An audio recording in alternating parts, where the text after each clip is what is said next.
Welcome to Well Rounded. I'm your host, Tiffany Parker.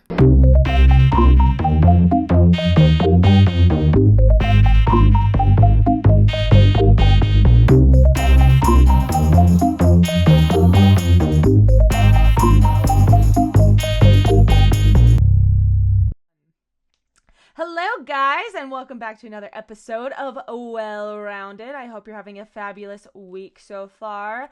We have another guest this week. Lucky you guys. This is Taylor.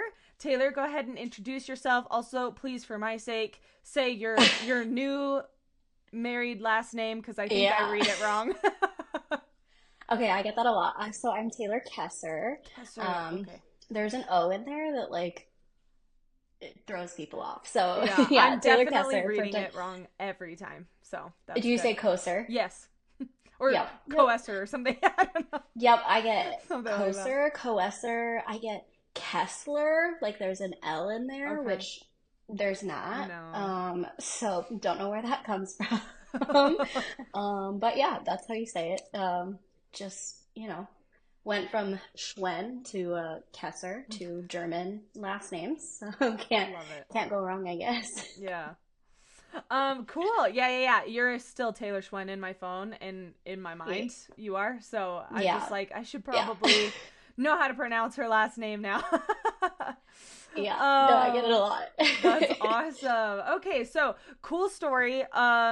Taylor and I went to high school together, and she will comment on my stories every now and then. And when I started the podcast, was like, if you ever want me to come on and talk about this kind of stuff, let me know about her job. And I was like, actually, yes, I do. And so she's kind enough to take some time out of her very, very busy schedule, momming and teaching and doing all the things. So Taylor, we'll just dive in. Tell us a little bit about you. So tell us, first of all, what your job is. Tell us about anything else fun that you feel comfortable sharing on the internet. Yeah, absolutely. Yeah. So I am a special ed teacher. I have been working in special education now, gosh, since I was 19, actually. So almost like right out of high school. I did respite and habilitation for kids with disabilities, and now I'm a resource teacher. So what I do is I write IEPs, which is individualized education plans for students, and then I implement those. So I'm the one that's like providing specialized instruction for students in a special ed classroom and then also in the general education classroom. So it's like the best, but it's also really, really, really hard. Public education right now is like a lot. Yeah. But I love it. I work with the best kids. I have great coworkers. So I loved it. It's hard, but right now I'm just working part-time so that I can do the whole mom thing too. And just, yeah, it's so nice. But I get to do the mom thing. I get to do the wife thing. So it's a nice trying to be more balanced. I think in education, a lot of times people they really put everything into it, and you have to try to like maintain boundaries. I think any job really, but in education, I think that there's so much of that like personalized, like you want to do everything for these kids, and it takes a toll, and so. Um, Finding that balance is like my thing I'm trying to do right now. So we'll see how this year goes. Yeah, good for you. Bless you. I always say Thank you. teachers in general, but especially special ed teachers, you guys should be exalted. um, you're doing the most. So Yeah. um yeah, Yeah, so it's a lot. did you have to go, cuz in high school, like, that's public high school, that's not an option to study. So can you No. tell us, like, I was like, I know for Yeah, a fact so you did not take anything related to that. no. Because I didn't No. either. So No. how did you get No. into that, and did you not need to have um specialized schooling, or how, because you got No, in so young. yeah, Yeah. so I'll kind of just talk through like I guess kind of my path. Lots of people do it lots of different ways, and there's a lot of um, different jobs within special education that you don't need a degree. But I do have a degree. So when I we'll go like way back, back to when like you knew me, Yeah. even like really far back. So when I was in high school, I I just like was always drawn, even in elementary school, I was drawn to kids that like I knew were kind of different, maybe like needed a friend. Like you just could tell like those kids that needed that extra like boost, I guess, so to speak. And so just throughout like my childhood, there were a lot of people that like I got to know that looking back on were probably somewhere on the autism spectrum, probably had some developmental delays. And so I just like, they always had kind of a special place in my heart. And I knew that I somehow wanted to work with kids that had disabilities. And so um, I, it's like, it's so funny to like think back to high school because like it was like such a different time, but also just like who I was Hmm. then, there's a lot of pieces of that that like I still incorporate into like who I am as a teacher. And I think that like theater has Hmm. such a like huge role in just like how I present myself even and how I talk to kids. Um, but anyway, there were kids that were in theater with us that had disabilities, and getting to talk to them and like seeing just the way that that helped them come out of their shell. I was like, I want to do that. Like, I want to help these kids come out of their shell and show people that they're very capable of doing lots and lots of different things. So, I kind of like played around with like, do I want to do speech and language pathology? And that's like a lot of like communication disorders or even just like articulation, the way that you speak, Hmm. and being able to be understood. I did a like observation actually senior year in one of the um, they call it an MOID classroom. Yeah, Hmm. I had no I don't know if idea of you any of this. I feel so dumb. I was like, how did I not know? Anyways, very cool.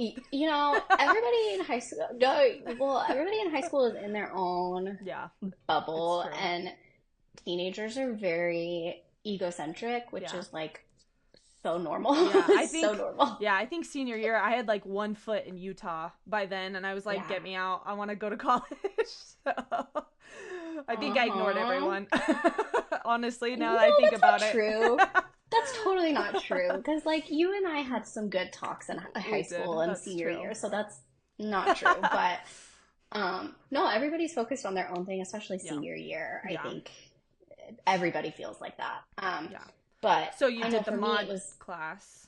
so it Yeah. was an MOID, which is a MOID. it's called a moderate to mild intellectual disability classroom. So they have that at Red Mountain, unless I'm not supposed to say the name of the school. I don't know. Anyway, they have a great program, by the way, because later I went back to Red Mountain and was able to do practicum hours there. Oh, So really? kind of like student teaching, but not. Yeah, and they have a fabulous program. The teachers there are so good, so good. Anyway, so I sat in on one of those classrooms and I was like, oh, like I don't know if this is for me. I don't know. It kind of like was very in your face of like it it was a lot as far as like okay wow like this is one level of special ed that was like these are kids that are nonverbal and require a pretty significant amount of like care, which now like totally comfortable with, but at 17 I was like I don't know if I could do that, but it definitely was. I was very drawn to it, so I have a dual certification through NAU. So I did all 4 years NAU. I have a degree in special education and then just general education. So I'm actually certified to teach kindergarten through high school Mm-hmm. special ed. So it's a very wide range. And then on top of that, I'm certified to do kindergarten through eighth grade, just gen ed. Normal. And then there's like some different endorsements that like you take tests for um, to teach different things. So I think in the state of Arizona, you have to have um, like an English language learning certification, just because we do have a lot of kids that come in that speak Spanish. Mm-hmm. So yeah, I did that while I was in school though. I well, okay, so I was up in Flagstaff and then I moved back down here because I met my now husband, but he was my boyfriend at the time. And if you remember me from high school being super like boy crazy, like just so in love, that was like I had to like chase him back down here. So I ended up back down here.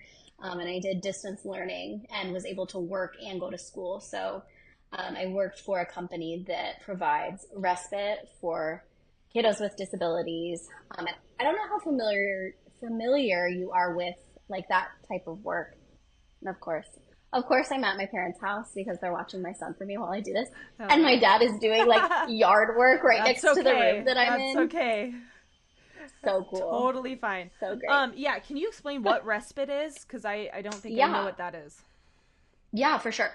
So there's respite for anybody that is a caregiver can receive respite. So it's through the state. And basically they give you like kind of a set amount of hours that they determine like you need a break away from being a caretaker because a lot of parents or just family members, you're doing that 24/7. Like Yeah.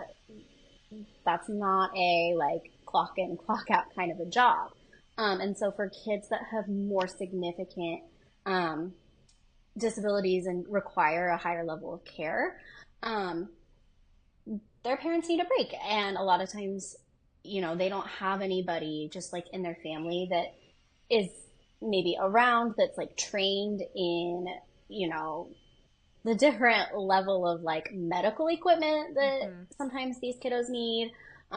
Kids on the spectrum, there's a lot of times like certain language and just like a way in which like you speak to them that works best that they respond to and just understanding some of those like behavioral needs that like a lot of times you want somebody to come in that's qualified to do that. So you're kind of given like an allowance through the state of like hours. So I would go and parents could go grocery shop, they could go out for a date, like they sometimes they were just at home and they were doing things that they needed to do around the house and then they just didn't have to worry about their child for that hour and a half, 2 hours. And it was so nice. I worked with the best families, the sweetest kids. It was a great way to like get my foot in the door with getting comfortable with working with families and working with kids because a lot of my job right now is like I work as a team with lots of different people to make sure that these kids are getting the education that they deserve. So that was helpful. I talk to parents a lot, and that can be intimidating. So from there, I worked in a couple different elementary schools as a paraprofessional. So basically a teacher's aide, but it's specific to special ed. So there are teacher's aides that don't necessarily work in special education. That's a whole nother like thing. But that's what I did. And then I did my student teaching along with, there's certain hours within the College of Education that you have to get before you student teach. So just interning basically. And then I student taught and then I graduated, let me think, December 2018. And then I started my very first teaching job uh, January of 2019. So Nice. yeah, That's yeah, awesome. it's Wow. been a lot. Yeah, That's yeah. so cool. Amazing, It's amazing. been a long journey. So yeah. I am sure. Yeah, that's awesome. Thank you for explaining some of that. Cause yeah, Yeah, of I know course. nothing. um, so It's a what? very niche thing. Yeah, Yeah. yeah. So what are some things that you wish people knew about your job? Like maybe common misconceptions. This is like my favorite question to ask people, especially on a job like yours, right? Yeah. That like people like, oh, they think that I do this. What I actually do is this. Is there anything like that for you? Where to start? No, I Let it think out. that I think that like the biggest thing that like I tend to see on like social media maybe is that like teachers get all this time off, and I think that sometimes there's this misconception of like sometimes like the whole like glorified babysitter, and like I think that a lot of times there's things that teachers sort of like get the blame for Mm, when maybe it's more of like a parenting issue. mm-hmm, I hate to say that, mm-hmm. because every situation is so different, and I can't speak for every teacher, and I can't speak for every like parent that's maybe had a bad interaction with a teacher, because let's be real, like there are people in every single field that maybe are not great at their job and misrepresent. But I think one that like just like in general is that like we don't work for 3 months, and like we have all these breaks, which is true. Like if we want to be technical about it, yes, I get, my school in particular, we do 2 weeks off for fall break, 2 weeks off for Christmas, and then 2 weeks off in the spring. And then we're off from end of May to about mid July. So we're what's called a modified year round school schedule. And a lot of schools, at least in my area, are moving to that because there's research that supports that when there's less time that kids are away from school, they're able to retain more information and concepts that they had learned like the previous year. So that's great. Um, but like, I don't think people understand that like we work, we still work during that time, and it's not part of our contract. So a lot of times teachers are doing things just like unpaid out of our contract hours. So we're contracted employees, so we agree to a salary. And part of that contract does say things like, okay, you may have to stay late for certain special events. Meet the teacher is one. Let's say that you teach fifth grade and your students have a music performance. You're required to go to that, right? Oh. Curriculum night, that sort of a thing. It doesn't account for like I'm coming in early to make copies. I'm coming in early for a meeting. I'm staying late for an IEP, which that's a part of my job, right? Um, but there are times that those meetings take a really long time. So, like, ideally, it would be like 30 to 45 minutes. But what I don't think people understand is the schools do an evaluation that goes along with an IEP. So I gotta like way backtrack. But part of receiving specialized instruction or special ed services in a school setting is there has to be an educational impact. So you may have a disability, but if it's not affecting the way that you learn in the school setting, you don't necessarily need an IEP. You could receive what's called a 504 plan, and that's just accommodations.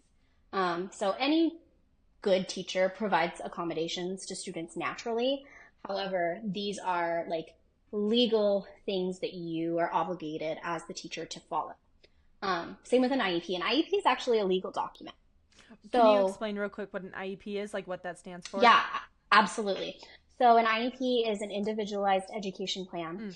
Mm, And I kind of talked about it like a little bit before, but I yeah. didn't quite go into depth. So, what it is it's like paperwork, I guess would be the best way to explain it. Um, it's a document and it's pages and pages and pages. And it kind of summarizes like what the student's disability is, how it impacts them in the classroom. It talks about like how they're performing as far as their academics and then behaviorally too. And then students will qualify in different areas that they then receive services in. And so when I say services, I mean like I may pull students for a reading group Mm. and work with them on that. So I'll see a student for reading, writing, or math. And then I do a social skills group for kids that need that. And then students can also receive like physical therapy or occupational therapy through the public school setting. We also have students that maybe have a visual impairment or a hearing impairment, and the school will provide like braille instruction. They'll provide like assistive technology for students that have hearing impairments. So like it's cool because they'll teachers will wear these like little microphones and Mm. it connects directly to the students' hearing aids or implant and like oh technology is so cool. I mean, Yeah. y- y- yeah, like you know, Yeah. Well, cause yeah. in live sound we have Hmm. um little like receivers or something, and it's cool that Yeah, they're Bluetooth. I had to go to an ear place and like test them one time yeah, for a theater, yeah. and I was like, whoa, this is like way advanced. And like, and I've Hmm. had people come to shows with like, when I went on tour, I had this guy come up with like his own special plugin and like all of this stuff, and like it I went love that. straight to his thing, and I was like, oh shoot, I hope like I hope he can get the good sound. I was like, I am not trained on this specific thing. It's usually like a Yeah, stationary thing that comes in and works with a lot yeah, of stuff. So I was like, okay, great. And so I asked yeah. my technical director, I was like, help me please, because I want him to get the sound right. Like Sure, that's the yeah, point. yeah, So yeah, no, it's come a yeah, long way. Like the yeah, hearing aid stuff is cool. yeah. Well, and so to like piggyback off of that, Hmm. um, some of the things that the specialists will teach students is how to advocate for themselves and how to teach somebody that's not familiar with their equipment Mm. how to use it. So, like, we would teach a student, well, not me specifically, but somebody within the deaf and hard of hearing department would teach them, hey, if you're ever going to a theater to see a show, and you can go and talk to the audio person, and these are the things you can ask for, and this is how you can help them help you. So it's super cool. So when I again going back when I talk about like services, there's lots of different things that I may be referring to. For me specifically, services are reading instruction, writing instruction, math instruction, and then social skills instruction, which could be peer-to-peer interaction. It could be like emotional regulation. I also create behavior plans and different incentives for students. And that all takes time. Yeah. Um, That sounded and like a lot of work just listening to it. yeah, yeah, it's a lot. And so I have to, train teachers on that. And a lot of times there's not really a good time to do that during the day because they have their job too. Hmm. So, like, we have time built into our day that's called a prep. That, we can make copies and we can lesson plan and stuff, but like the level in which like the district or like our principal or whoever like is in charge, I guess, like the level at which they want things, it it's a lot. It takes a lot more time than what a 40-minute time period allows for, Mm. especially when you're wanting to do these kids justice, right? You have a lot of people that go into education that have like just big hearts and they want to make a difference. And thank goodness we have those people because like kids wouldn't be receiving a good quality education if you came in and did the work that like was outlined and then left. Yeah. It wouldn't happen. So I'm very thankful for my colleagues and people in the teaching profession in general. But it's not fair. Like, and, we recently went back into school, and a lot of my coworkers were in weeks before school even started Mm. getting their classrooms set up. Um, and so it's a lot of work, Yeah, and they don't get paid. for it. Yeah. Hmm. You guys, she works hard, okay? I um work hard. Teachers work hard. yes, they do. Yeah, on that note, a lot of people I've noticed have been going into like homeschooling and stuff because as you Yeah, said, the public school situation's a little bit rough ski. I feel like it was yeah, kind of rough for us a little bit, just like comparing it to like yeah. my sister's education at the same school is Hmm. just very different. But it sounds like it's even worse now, especially from what I've heard about like Arizona and stuff because my mom and Yeah. sister are in the legislature Yes, there. yes, yeah, yeah. So how is like the homeschooling shift, is that affecting you at all? Are you seeing that? 100%. Okay. Yeah, yeah. So, and I want to say too, before I I Go guess off. get into everything is well, no, I totally support parents doing what is best for their child. Yeah. So, like, public education doesn't work for everybody. Like, I 100% acknowledge that. I think that there are a lot of really good charter schools. I think that there's a lot of good private schools. I think that there's a lot of parents that do a great job homeschooling. And I think that everybody has the right to choose to do that, right? Like, it doesn't, there's not a like one size fits all for education. And so that's super important to me. Especially, well, within special education, Yeah. that's what it is, right? Yeah. Like, we're individualizing for this child, um, to the best of our ability. But anyway, what I've seen is COVID like really, really made a huge impact on education, just like as a whole, right? Like, Yeah. not even just with children, but for adults that are learning too. And so I think that parents maybe were like, this is too much. I'm just going to, you know, do my research, find a program that works for us that we can do at home and just go from there. I saw a lot of parents that were um, really concerned about like getting sick, that they had like medically fragile children at home that like they couldn't risk their other kids going to school, so they just homeschooled.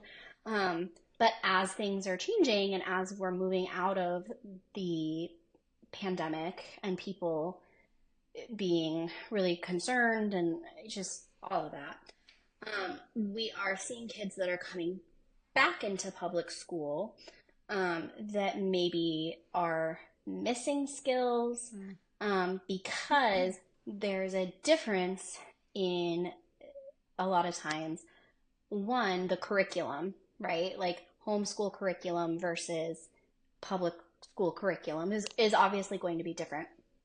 Um, so there's that piece. And then there's also just the expectations within a school setting, right? These kids are probably used to a lot more of a like lax kind of environment, where in the public school setting, it's like, okay, you're sitting down, you're supposed to raise your hand when you have a question you need to ask to go to the bathroom. You have this amount of time to eat, you have this amount of time to play. And so that's really hard to adjust to. So we're seeing a lot of that. We also have seen just within like public schools in my area, we see a lot of people come from a charter school that they've left public school, gone to a public charter, and then come back, which is interesting. And there's lots of different reasons for that. So I don't want to like speak to that necessarily. I do know that in my experience, from what I have seen within special education, charter schools sometimes are not always, they don't always have the like means, I guess, to provide some of the things that students require. Mhm. And because there is a legal component to special education, a lot of times they will leave that school and come to a public school because the public schools have very strict laws that we're required to follow, where charter schools, Yeah. it's a little touchy. And I want to be careful in how I speak about it because there's some really great charter schools that do kids justice, but I've also seen a lot that come in that I'm like, oh my gosh, like this is, it's like a joke. Yeah. It's a joke. And so we have to then pick up this child and try to, like, you know, move them along Yeah. to where they need to be to the best of our ability. And that's really hard. And it's hard for the parents, it's hard for the student. It's a Yeah, lot. especially for like the special education side of things, there's just Yeah. more that is needed and stuff, right? Mm-hmm. Yeah. Yeah. Oh yeah. Yeah. So you It's talked just a whole about different ballgame. like you talked about the government and stuff. I did music education for like 3 years at BYU, and it was general music, so it's kind of more elementary Yeah. music, so kind of similar-ish, where it's Yeah. like K to 12 or whatever, and Hmm. then I left that because I hated it, um but Not for it's not everybody. for It it's not really for is. the faint of Yeah. heart, let me tell you. No. But I it was interesting because we had in my general music practicum classes, Hmm. we talked about state standards and national standards, and they were like Yes. specific music concepts that we had to teach. And I just Yes. remember that like we had to hit, and I just remember having this like righteous fury of like, excuse me, the government's gonna tell Hmm. me, the professional musician, what musical principles I need to teach. Yeah. So do you Hmm. deal with that, and what can you speak about that? We Yeah. can get Yeah. spicy as we want on here. Well, it's, I, ugh, okay. For one, I understand the idea behind Yeah. it. Um, I know that when I was going through school, college, not like when I was a child, but when I was in college, the whole thing was like, oh, Common Core was like this, like, hot topic. And I feel like within education, there's a lot of things that are like buzzwords that become this like controversy when it's like it's not always as bad as it seems, I guess, is kind of another misconception, is that like, oh, they're changing the way that they teach our kids, and why don't they just teach them this method for math? And when I was taught math, Mm-hmm. like you see the posts, you hear about it all the time. We do still teach it that way. Like, surprise, we do still teach cursive. We do. There is a change in an emphasis in what we teach, right? We're moving. I mean, we already are very, as a society, heavily technology based. Everything we do is on a computer. Everything we do is on our phones. And so there is a shift from some of those maybe like handwriting skills to, technology skills, right? Because as a society, that's how we're moving. Um, as far as like standards go, it's tricky. Ooh, No, you're sorry. good. My headphones keep falling out, my No, hair, and you're good. anyway. You look Uh, fabulous. um, no, so state standards, there's the like national kind of big picture of like, as a country, we want to make sure that all of our students in general are learning these key things, um, so that when they go out into the world, we're all exposed to and have learned the same things. And some of that is to kind of compete, so to speak, with other countries that are way beyond like what we do here in the United States. Um, like the way that they teach math in other countries is fascinating. And I can't remember specifically, or else, oh, see, okay, see earlier Thumbs how I up. said that like stuff will pop up? It's okay. Anyway, I don't know what I think it's like I within think it's iPhone a that there's setting. like, Yeah. I see, and I don't know very much about Yeah. technology, That's so okay. I don't know how to go in and That's fix all it. right. That's all right. We'll just have a Anyway, thumbs up there. It's great. I love it. So anyway, state standards.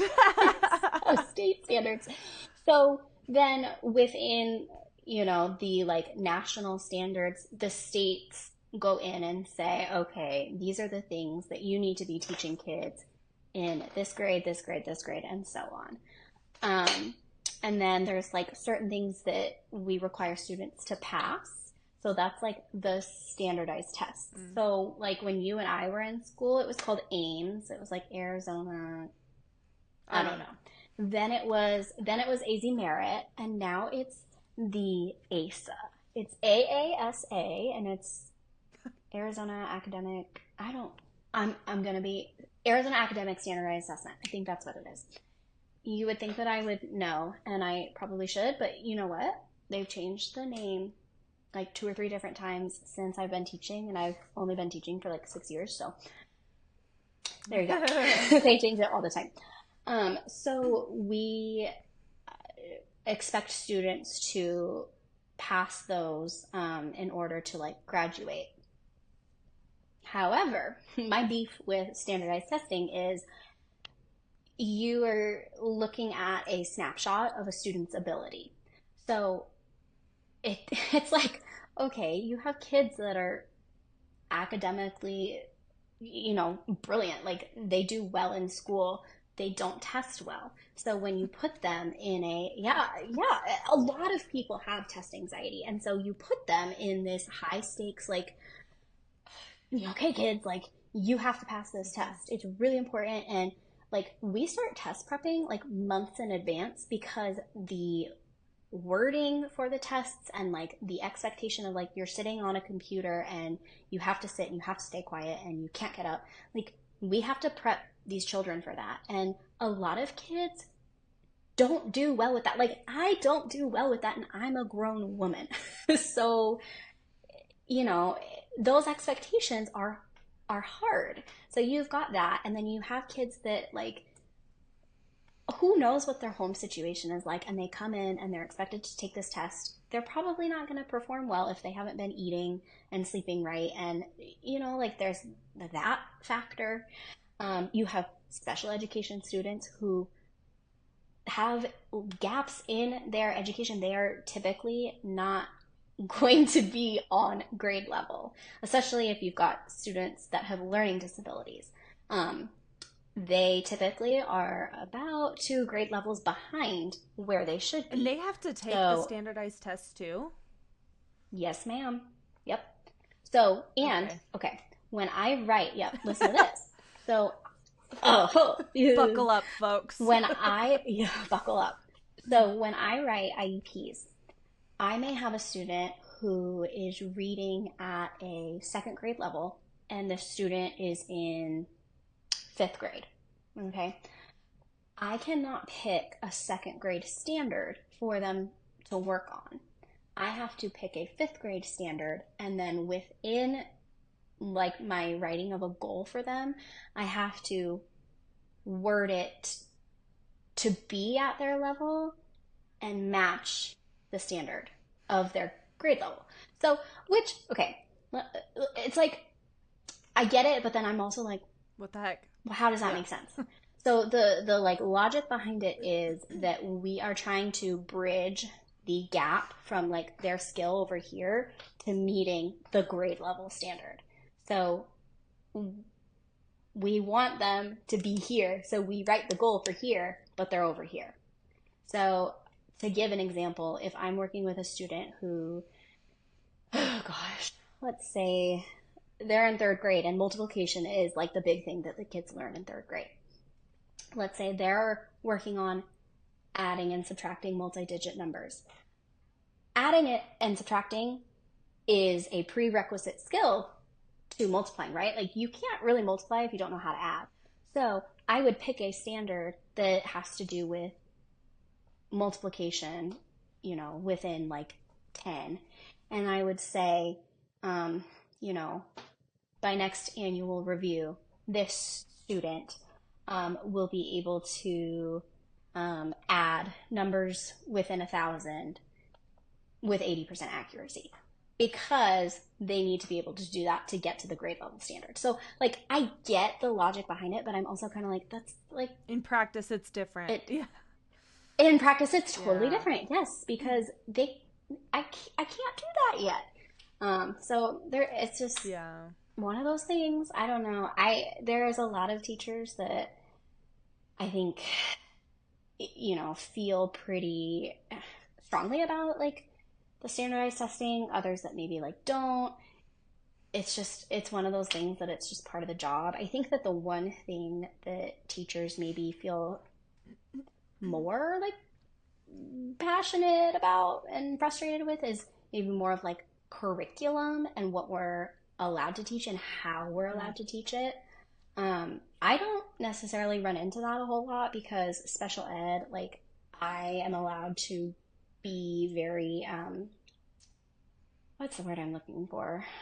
Like, specific, I guess, Yeah. in what it is that I'm choosing. Where in gen ed, it's like, hey, you have this curriculum, here you go. But if you have kids performing lower or you have kids performing higher, like you have to look just within this curriculum to meet those needs. And that limits what they're allowed to do. And so that's a bummer. I don't have to do that. I'm Yeah. allowed to pick, kind of cherry pick what it is. And when I say cherry pick, I mean within like research based approaches, Right. right? Um, but I do have a little bit more freedom in that aspect, so that's nice. But So that's kind of nice, but yeah, that's still, ugh, that's still annoying. it's a lot. Yeah, Yeah. that's interesting. So do Mm-hmm. you have to deal since cuz you're like writing plans for other special ed teachers, right? Or No. Well, kind or of. are you A little also bit. teaching those plans as well? Oh, Okay. oh Okay. yeah. No, I'm doing Oh, all of got the it. Got it. Got things. it. Okay. Oh, girl. I was talking to my coworkers Yeah. yesterday about all of the hats that special ed wears because I'm managing behavior of students. And then I am in charge of like any sort of like aid that goes in to work with students. I have to make their schedule. I make my own schedule. I have to train those paras. I have to train the teachers on like behavior plans, not necessarily on like teaching the kids, but I do have to go in and make sure that they are following the accommodations written in the IEP because that is a legal document. So if you are not doing what you're supposed to do, you can get sued, which fascinating. Okay, if you're ever like interested, you should look into some different cases of like parents suing school districts for stuff because oh yeah, oh yeah, yeah, Wow. uh-huh. Well, because there's so much Yeah. to it. And so if you are not meeting with the student for the amount of time that you put in the IEP, like you should be getting sued because you're not doing your job. And it happens. It Wow. does. It's really That's unfortunate. Yep. that's So intense. my job is in addition to creating lesson plans and then teaching those lesson plans, I'm also doing paperwork and conducting meetings and like kind of checking in. So my day to day is always like jam packed, especially being part time because I get there and it's like I go and then it's like I need 30 hours in a Yeah. day and I don't have that. Right. So, Dang, Gina. Holy crap. Okay. Well, girl, good I for know. you. It's, I guess. That's I amazing. guess. I don't know. No, I no, don't know if it it's is. good for Noel. me because Yeah. I don't get paid for it. Yeah. But yeah, I mean, it's, it's good. Yeah. It's very fulfilling. That's It good. is. But it's also, there's a line, Right. right? Of like a lot of teachers leave because it's not, it's not always worth your time. Yeah. Like, It's like passion. Yeah, it passion sucks. can only get you so far, huh? Yeah. Yeah. Yeah. Totally. You've talked about Hmm. that before, teachers leaving. Have you seen that happening more so, or is it kind of like stayed the same? Because I know there was like a big exodus kind of a thing, but is it kind of like staying Yeah. the same, or is it still just as prevalent as always? So I would say that it's more and more. So I can't remember like specifically like what who did the research, but they found that most teachers leave within the first 5 years. So all of these like gung ho young or just like people new to the profession are not typically staying. Once you get past that, then you're usually like a lifer because what are you gonna go do? So, um, yeah, there's a nationwide teacher shortage, which it kind of perpetuates the problem, right? Because you are trying to find quality people, but you're not you can't find a lot of quality people because the pay is so low. Um, and you have people that are almost overqualified to do these jobs because you have people coming in with multiple degrees. Like I work with people that have multiple master's degrees, working on their doctorate, and they're making like $60,000 a year. Like that level of education and the money that you put into that doesn't equate. So they go and they find something else. There's a lot of people that have shifted from education into helping people leave education because it's so difficult and people leave and are like, this is amazing because I'm compensated for my time. Like when I'm off work, I'm off work. Like I'm actually not doing all of these other things, grading papers, whatever it may be. Um, and you don't have the like, sounds silly, but like the emotional toll of being a teacher. So I think that it's going to continue if we don't find a way to, I think, compensate teachers. And I I think that that's going to be the biggest thing is compensating people for their time and for their level of education. Um, because like you have these schools and districts hiring people that don't have any education background, and they're putting them through like their own programs to get them teaching because we just need somebody in there. And it gets rid of that quality person being able to come in and provide a good solid education because Yeah. like Yeah. there is nobody. And so I think that you would start to see more people who love it and are in it for the right reasons if we're compensating Yeah, them. it seems like it's kind of a vicious cycle, huh? Yep. Yep. Dang. Yeah. It That's sucks. unfortunate. And like Hmm.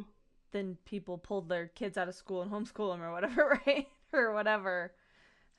Well, and you know what? Sometimes, like, I don't blame them because you've got huge classroom sizes because you you can't have them smaller. There's not enough Yeah. staff.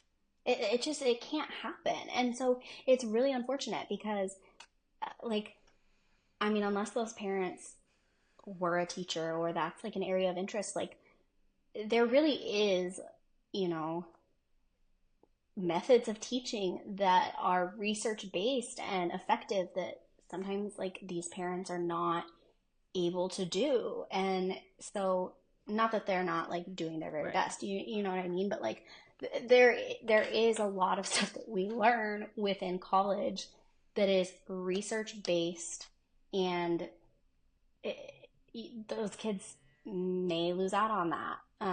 So it just education is it's kind of it's it's a little bit of a hot mess right now. Yeah. Not gonna lie. Yeah. Well, thank you for staying in it. Sheesh. Um, because we need people like you who love it and are just so passionate. Like just watching you talk about it is warms my heart. um, Thanks. do Thanks. you have to deal? You and I have talked about this on Instagram before. Do you have to deal with like, and it's hard to say I don't actually like know things, because things that are on Instagram is not Yes, reality, and then I it's know not things that I've reality. heard as well, like maybe sometimes is over dramatized or whatever. So do you have to deal with like the diversity, equity, inclusion stuff? Or does that affect you at all? Or are you seeing that? Can, Or can you be more like, specific? so I've just seen things where it's like you have to talk about white privilege or things like Oh, that. oh, okay. It's called Yeah, DEI say no more. or whatever. Oh, And you and I have talked okay. about like some of the Yeah. LGBTQ stuff that's like being taught or not being Yeah, taught. yeah, Does that like, you've told me before sure. that you're like, we don't have time for this or whatever. So can No, you speak more to that? there's no time. Yeah, absolutely. So I think that we hear one instance and it, it I'm not gonna like BS and say that it doesn't happen because there are lots of different types of teachers out there that may or may not push their own personal agenda, right? We have lots of diverse people that come into education, and so like to not acknowledge certain things, I think is unrealistic, Mm-hmm. right? Like there are gay teachers and there are, people of color that are Right, right. teachers, Especially in right? Like, Arizona and and Utah. so I don't know if that's a thing as much here, but in Arizona there's actually like there, yeah, a I a mean, decent amount of oh, are you there? um Oh stuff no. happening there. Are you here? Can you see me? Sorry, hold on. Oh, are you there? Oh, you froze. Sorry. Oh no. Um yeah, yeah, You yeah. froze too. My connection is just being weird. So sorry. So yeah. Um you were saying, last I heard, that like there's definitely variety in schools in Arizona and Yes. stuff like that. Yeah. I, within my district and the districts around me, I definitely would say that like those are not things that are necessarily being pushed within the curriculum. Um, so like there's not time. Like we barely have enough time to get through an ELA lesson and the amount of time that they give us. So like there's not a whole lot of time to, insert things that would maybe be, or I guess that are considered political, right? Like, and you know, there's places where that would maybe be more appropriate than not. Like, I'm in the elementary school setting.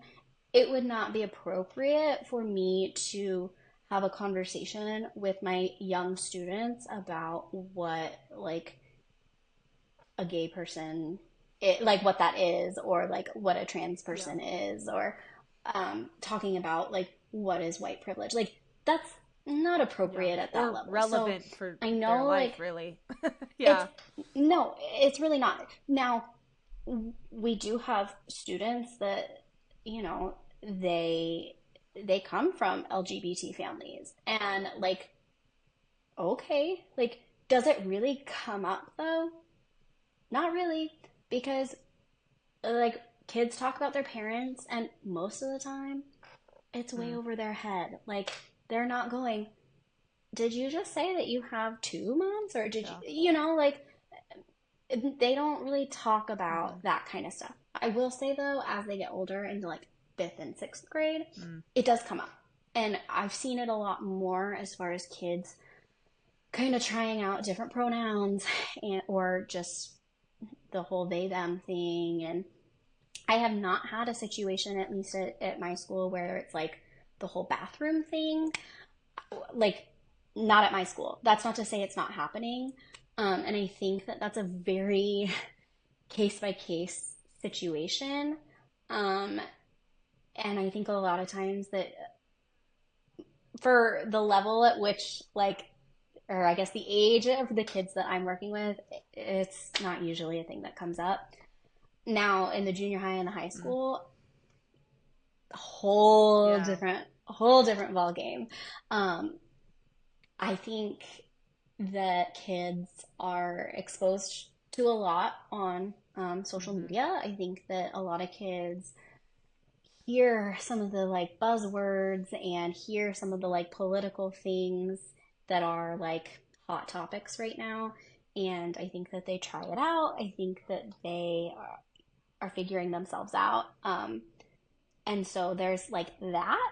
But I think that any professional teacher, um, for the most part, is going to keep all of that out of their lessons because it's not relevant. It just it doesn't have anything to do with me trying to teach a student Right. how to read. Um, and I think that there's a lot of ways to still. I mean, I think that this is just like the world, but like you can be respectful and maybe not agree, and it never be an issue.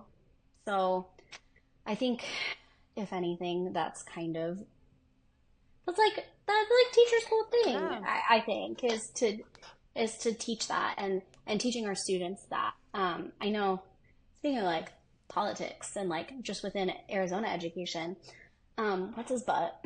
What's his name? Tom Horn, Oh, maybe. yeah. He's like, I heard uh-huh, that name in a hot like minute. his whole thing is like not having SEL within Mm, our classrooms. And so SEL is social emotional mm. learning.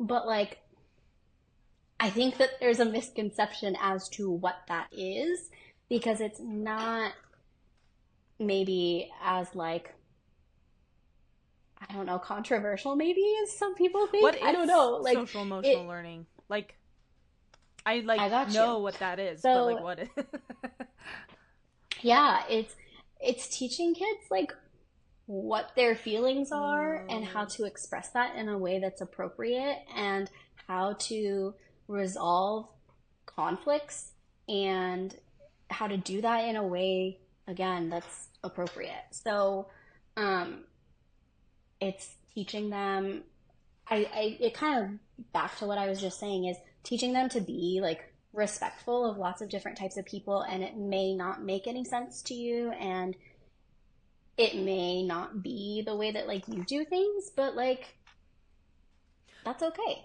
And you So leave it is at that. that um and I'm genuinely asking this is Yeah, all yeah, genuine of course. curiosity.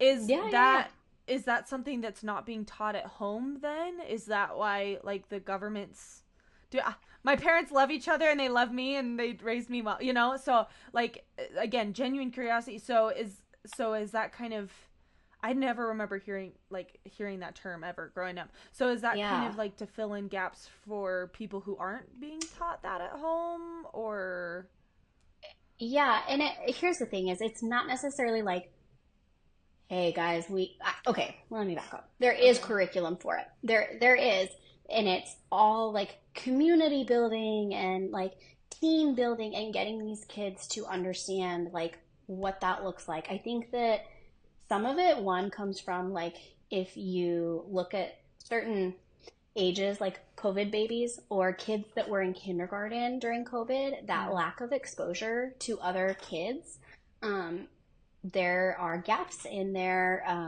social skills. And so we forget that, like, or I don't because, like, I work in I it, but, forget. from like, but from like 2 to like 5 or 6, those are key developmental years for kids. And they are learning Mm. from each other how to, how to talk to each other, asking, hey, do you want to play? Like, and when we take that away, like they're awkward, they're Yeah. socially awkward. And so we have to fix that. You also have lots of different types of families that are in public school. So, like for you and I, as I think that like you and I grew up, I think similar in the sense that like our parents were together and we had siblings, and like our parents took us and did extracurriculars, and we got to be involved in all sorts of different things. And unfortunately, it's not like Right. that for everybody. And it's it's sad, for one, but yeah, like there is some of that where there are kids that their parents have to work and they just aren't around, and so they may be missing that. There are also people that, frankly, should not have had kids and are not interested in parenting.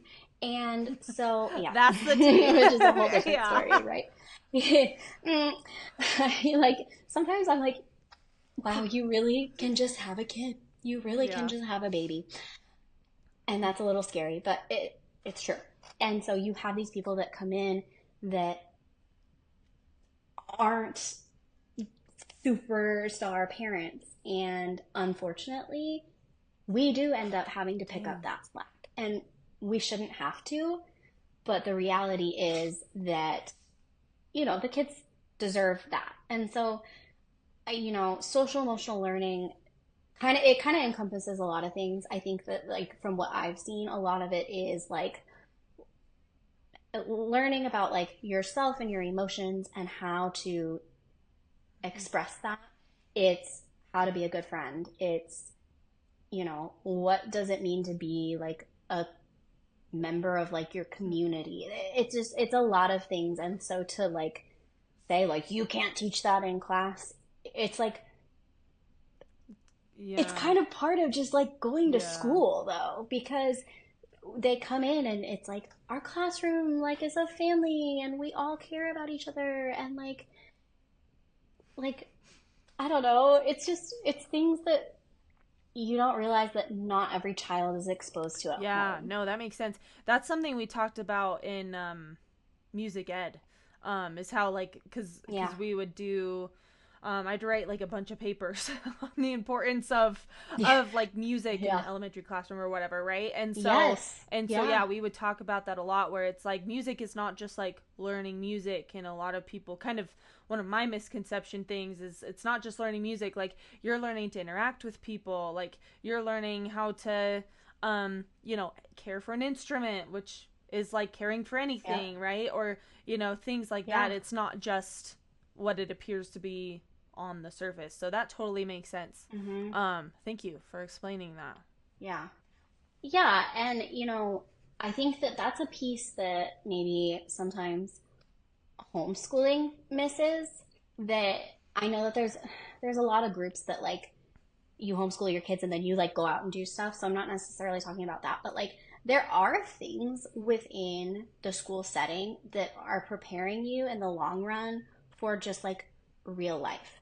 Because as adults, we have responsibilities that, we have to do, like pay our bills, and we have to remember to like, get up and Mm-hmm. go to work and be Yeah. responsible, like where, as much as I can understand the notion of like, oh, what did I just do?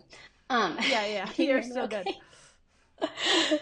um, I think, I can understand where parents are like, oh, why are we making these kids sit down and have to raise their hand and ask before they do something? Like, I get that. To a level, it's like, okay, sometimes it's a little extreme. However, you do not know like the path that your child is Mm-hmm. going to take. And they will have a Mm-hmm. boss someday. And like they will have to ask for like, time off of work, where like asking to go to the bathroom or like raising your hand to like ask to speak, like those are skills that are transferable as Mm-hmm. they get older. Like raising your hand to ask to speak is because you shouldn't talk over people, and we should allow other people to get to like Mm-hmm. share or ask the things that they need to ask. So like Yeah. there's value in those skills. There's value in asking a child to go home and do homework. I'm not an advocate for like hours long homework. It's overkill, especially Mm-hmm. in the elementary Yeah. setting, like I don't, Yeah. everybody has their own opinion. I think that education in general has moved away from Yeah. lots of homework, but kids need to have things that they are Hmm. responsible for a little bit at a time, because you will be responsible for Yeah. things as an adult, and you will have to, Do them. take Yeah. care of things. Yeah, and so for us asking a child, I saw a TikTok and it was this mom that was like flipping out over the teacher asked the child to get something signed for homework. That was it. Just get the paper signed. And the mom was on one about like you are taking my time away from my child, and I should not have to have them come home and have to do that, and Girl, in the blah time it blah blah took blah you to blah. make And this it's like, video, you could have signed the paper. What's wrong with you? yes. And it's like, I know, but there are people that seriously think that way. Now, is that an extreme scenario? 100%. Was she maybe exaggerating for views? 100%. Probably Yeah. 100%. But but genuinely there are parents that are like that, that are like, why should we have to do this? Well, ma'am, because we are trying to teach your child how to be like a Reasonable person citizen, in society. reasonable person. Yeah. Yes. And It just, and sometimes it's not yeah. that deep. Like things in education are not that deep. Like we just want everybody to come in and learn and feel safe and loved and grow up and be good people. Like at its core, that's what education is. So, Yeah. I feel like some adults could use some reminders on some of this stuff, you know what I'm saying? uh-huh. And I don't even Yeah. like deal with Oh, kids that much regularly. Well, I kind of do, but it's like a private setting, so it's not like classroom or yeah. anything. And one-on-one sessions are so fun.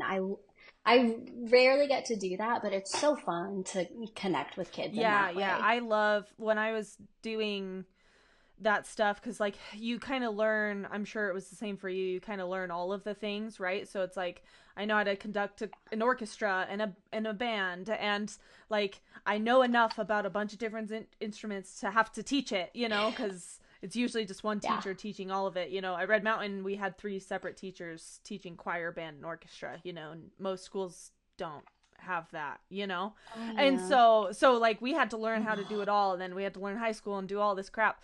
um and so yeah, it was just interesting to kind of study all of that stuff, and yeah. Yeah. Yeah, you don't realize how much actually Yeah. goes into, yeah. Yeah. Yeah. Well, that's interesting. Is there anything that people listening could do to, I don't know, make your life easier, make teachers' life easier? Like, do you have any suggestions for people to maybe help with this? Because obviously, there's like you said with the compensation thing. There's only so much a person can do, and vote for the That's right like people a, thing or whatever. yeah, But like, is there sure. anything that you would say that if someone was like, how can I make your life easier or make a teacher's life easier, is there anything you could say to that I don't have kids, so I'm not bringing You anyone to know, anyone anytime soon, yeah. but No, I think that just trusting the professional that is working with your child, um, I think most of the time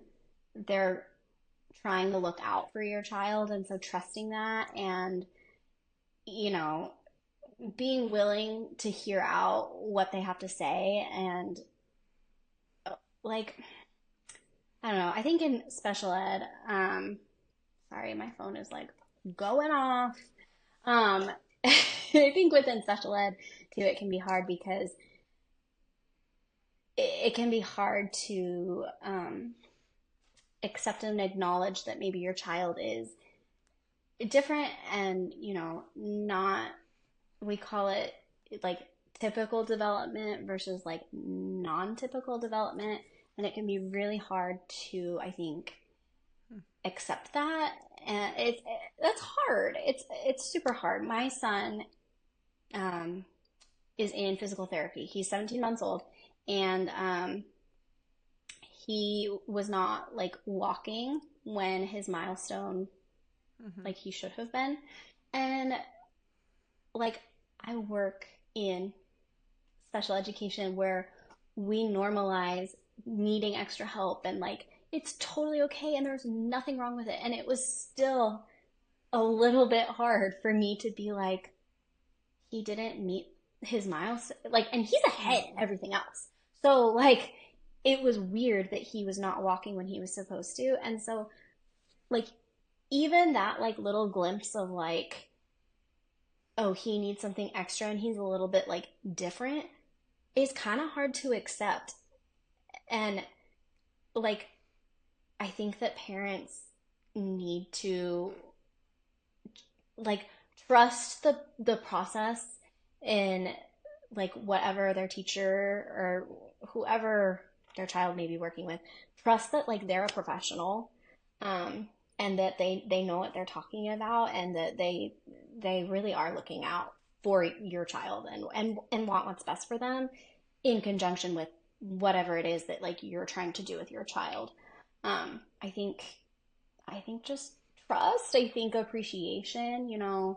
Um, I think a lot of parents that I've worked with recently, because I'm working with kindergarten this year, like are just so nice and so appreciative, and that like goes a long way. Like I don't need you coming in with a Starbucks gift Wouldn't be card. mad I though. mean, it helps. I mean, no, like all of that stuff is super nice and it's very much appreciated. Anytime you bring in um, like classroom supplies, that kind of stuff is super helpful. But I think that like even just the acknowledgement of like, I know that you work hard and you're doing all this great stuff for my kid goes way further than like any of the like Yeah. stuff, you know? I think just acknowledgement. Totally. And that's like easy I don't to know. do, in the grand scheme of things. Please and thank you goes a long way. And I feel like, Oh, 100%. In uh-huh. all Yeah, I say professions. that at I mean, BYU all the time. I'm like, uh-huh. professors got to remember, like, please and thank you is all I need. I Yeah. don't need, my praises sung or Yeah. anything, but it's like, thanks, a No. genuine thank you, and not just like a Mm-hmm. passive one, Yeah. right? Like a genuine Yeah. thank you. Yes. Great. Love it. Means the Mm-hmm. world. Mm-hmm. Yeah. I think people, I don't know. I think that we see a lot of like grand gestures on Uh social huh. media too, that like you compare, we compare It's so hard much. not And to. it's it's so Yeah. hard. It's so Yeah. hard. Oh my I gosh. know. Especially I as can a only parent. imagine. And Yeah. as a woman comparing yourself, and Yeah. I We could could talk go about off that a for like, whole separate episode on that. we could, you and I, Yeah. but it's it's hard not to compare, and it's hard not to like want to do all of these like grand gesture things and it be like Pinterest worthy, and like no, like just like go back to like the root of like people Hmm. caring about each other and just being kind, because like that's how you're supposed to treat people. Like, to quote my man, Harry Styles, treat people with kindness. Like, Iconic quote from Harry. God bless, man. I I mean, love it. So funny. I'll find a way to bring One I was Direction wondering. into She any got waved at by conversation. Niall. Is that how you say it? Neil? Niall? Okay, first of Sorry. all, okay, Niall. first of Sorry. all, I'm Niall, not. Niall.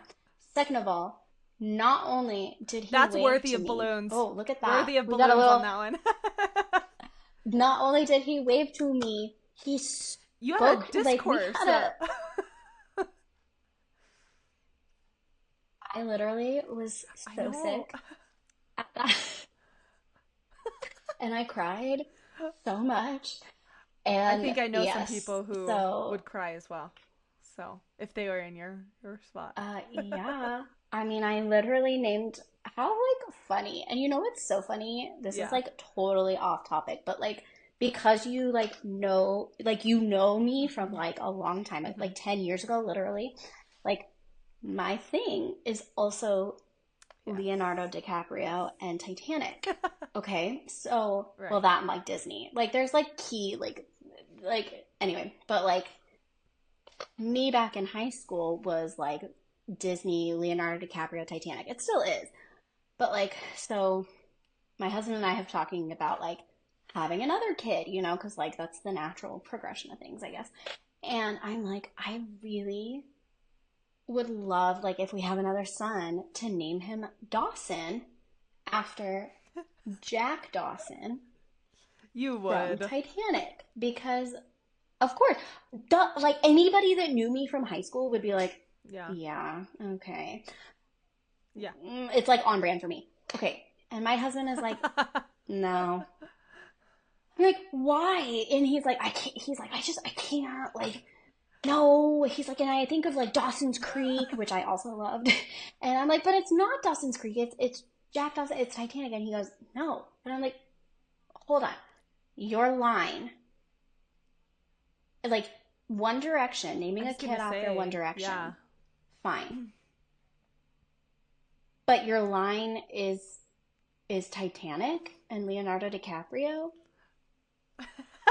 Okay, I guess. Like it doesn't make a whole lot of sense to me That's that that's funny. his line, but I guess I gotta respect it, right? That's Oh hilarious. no. I'm obsessed.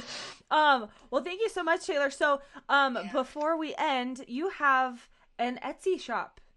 Can you talk about Oh my gosh. Yeah. your small business that you're starting? We support small businesses here on Well Rounded. I love And that. Thank I you. follow your I account, love and then I that. follow a lot of other accounts that kind of do similar stuff, and so Yeah. it's fun that I actually know someone who does Yeah. it. So yeah, can you kind of talk about what it's called, and Yeah. then give us your Instagram handle? I'll Yes. tag it in like the comments or whatever, or in the Yeah. description or whatever. But yeah, Oh my talk to gosh. us just real quick about Yeah. your small business Okay. and what they can buy, and kind of maybe a little sneak peek into because your product are small right now, right? But you have ideas on the work, so kind of Yeah. what they can kind of be looking Yeah. forward to, a little sneak peek, if you will. Yeah, so I'm impulsive and have zero self-control when it comes to spending my money. So I bought a Cricut because girly wants to craft, right? I so I started making like the little can cups that have the like lid and like the straw, and so I personalize them with permanent vinyl. So I've done a lot of like names, and I've done different like teacher themed ones. I'm getting ready to make my coworker a like Harry Styles themed one. Really like the world is your oyster. Like you can do whatever. So I do a lot of like personalized stuff. I want to get into personalized t-shirts, um, all sorts of just like personalized things. I want to do like hats. Um, I don't know. I just like making stuff. So my name, I think on Instagram, Pull it's it up. hard for me to remember, is Yeah. Taylor Made It Co. It's Yeah. taylor.made.co. And then I have a link to my Etsy. And Yeah. so, um, yeah, I don't know. I literally have just gotten started. I just opened my Etsy, like, I Yeah. think this week, like on Monday. Like, it's Yeah. like brand new. So if you ever need customized, cute, like, especially Mm-hmm. bridesmaids gifts, birthday gifts, Yeah. all of that kind of stuff, hit me up. I'd Yeah, they're love to cute and make they're fun, something. and like I don't know about you, but I love my name. And so I love my name on like literally everything. Mine's okay. um and so yeah, no, they're Yes. super cute. Can they do anything, or is are there like limits, or I know So, nothing. I'm not a okay, so crafter on at my all. Etsy, I hate crafting. no, yeah, yeah, yeah. So I pay others to on craft for me. on my Etsy, True. I feel that. I right now I only have like a couple things on my Etsy just because I'm slowly like adding things. But right now I have where you can do like your name, and I have six different Oh, okay. fonts that you can pick from, and then eight colors. And then I have another one that's just like cute that I really like. It's a strawberry cup, so it's just got little like strawberries on it, which I don't know. It's cute. People are into Yeah. that kind of Yeah, yeah. fruit thing right now. I don't know. Um, so eventually I want to like expand it into more like you can do this design with your name, and Yeah. I don't know. We'll see. I have okay, you would really like it's this Ooh. holographic vinyl. Yeah, because yeah, that just is I like like the you. I don't shiny. I'm know. like a raccoon. Yeah. Mm-hmm. Mm-hmm. Okay, but same. Yeah, Let's be real. my Like, Stanley is a chroma one. So, it's really cool. oh yeah. No, you would, okay. If you decide that you want You're my something, first person. let me Yeah. know because yes, yes, because I'll put we'll Love do it. something a little Awesome. extra. Okay, so go follow taylor.made.co. Made Taylor made it. Taylor made it. Go follow her. Go follow her personal on Instagram as well. Um, and thank you so much, Taylor, for taking the time. I know it's kind of a little bit of a Yeah. situation because you're just a busy bee, and clearly, as we've learned today, you do a lot. So, no, Not on purpose. I didn't mean to do all no. this No. stuff. You're so great. Thank you so much for teaching us about kind of the special ed world and kind of just the Yeah. education world. Because again, Yeah. what you see in social media is but a glimpse, and there's always bias Yes. on every side of Yeah. everything. Sometimes I'm like annoyed with people I agree with. I'm like, okay. 100%. So Yeah. um Yeah. so No, yeah. yeah. Thank you Yeah. for having me. Yeah. And, if anybody listening ever has questions about special ed, or they have a kiddo that they're like, hey, I think they need more support in school, like, hit me up. I love Yeah. talking about special ed. I gave a training at school about special ed. So, like, Yeah. it's my jam. So I appreciate being able to come on and talk about it, and hopefully you Yeah, learned I learned a something. I don't lot. know. And I had while I was waiting, I wrote down a bunch of questions that just kind of kept coming, and then so Yeah, it was great. So thank you so much, yeah, Taylor, for being on. And yeah. Of I will see course. you guys next week. Bye. Remember to tune in every Wednesday for Well Rounded Wednesday, and please leave a rating and a review.